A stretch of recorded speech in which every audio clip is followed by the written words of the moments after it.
দুনিয়ার মোহ আর দুনিয়ার প্রেম আমাদেরকে পেয়ে বসেছে। দুনিয়ার বেলা আর কিচ্ছু চাই না আমরা এখন। ইভেন দিনকে এখন দুনিয়ার বিনিময়ে বিক্রি করতে দ্বিধা করছি না। দুনিয়ার বিনিময়ে দিনকে বিক্রি করতে পর্যন্ত দ্বিধা করছি না।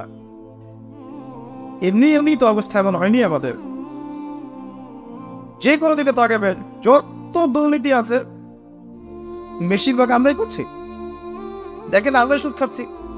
যদি আমাদের নবী আমাদেরকে বলেছেন, আমাদের নবী আমাদেরকে বলেছে যে তুমি মায়ের সাথে জেনা করছো, তারপরে আমরা করছি, তার উম্মাহ হিসেবে দাবিও করছি।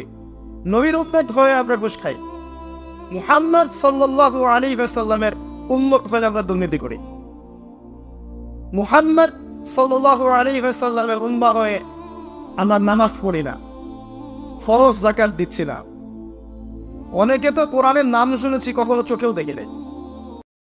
হায় হায়, ইয়া নাফসি বলে কাঁদে। সূর্যটা মাথার কাছে চলে আসবে, সূর্যের তাপে মাথার মগজগুলো গলে গলে নাকের ছিদ্র আর কানের ছিদ্র দিয়ে টপ টপ করে বেয়ে বেয়ে পড়বে।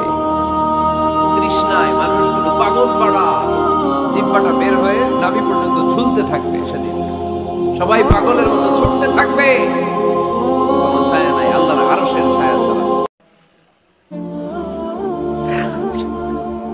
আপনি এখন মারা গেলে মানুষ আপনার মোবাইলে চেক করে দেখবে এটাতে গান আছে, সিনেমা আছে। গান সিনেমা মোবাইল থেকে ডিলিট করে দেন, তওবা করেন।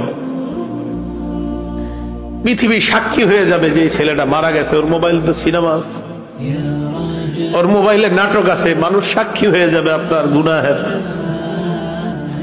মোবাইল থেকে আপনি গান ডিলিট করে দেন, নাটক ডিলিট করে দেন।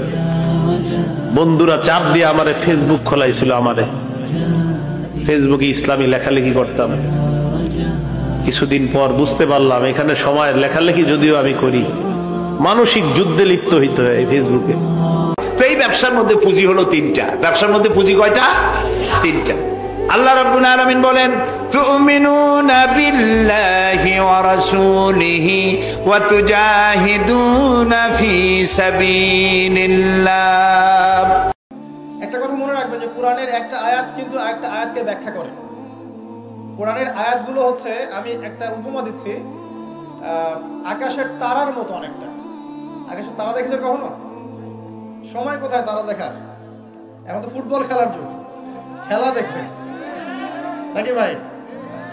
শেষ রাত্রে আমরা অ্যালার্ম দিয়ে উঠতে পারি আর্জেন্টিনার খেলা দেখার জন্য, কিন্তু অ্যালার্ম দিয়ে তাহাজ্জুদে উঠতে পারি না। তো এই যুব সমাজের নিশ্চয়ই অনেক কল্যাণ হবে। লুটিয়ে পড়ে তখন বান্দা আল্লাহ তাআলার সবচেয়ে কাছে চলে যায়।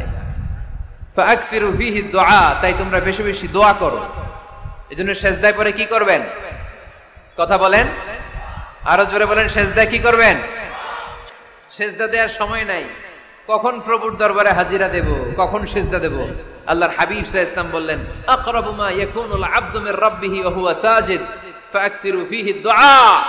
তোমরা যখন সেজদায় লুটিয়ে পড়ো তখন তোমরা আল্লাহর সবচাইতে কাছে চলে যাও। এজন্য ওই সময় বেশি বেশি আল্লাহর কাছে চেয়ে নাও। সুবহানাল্লাহ পড়েন।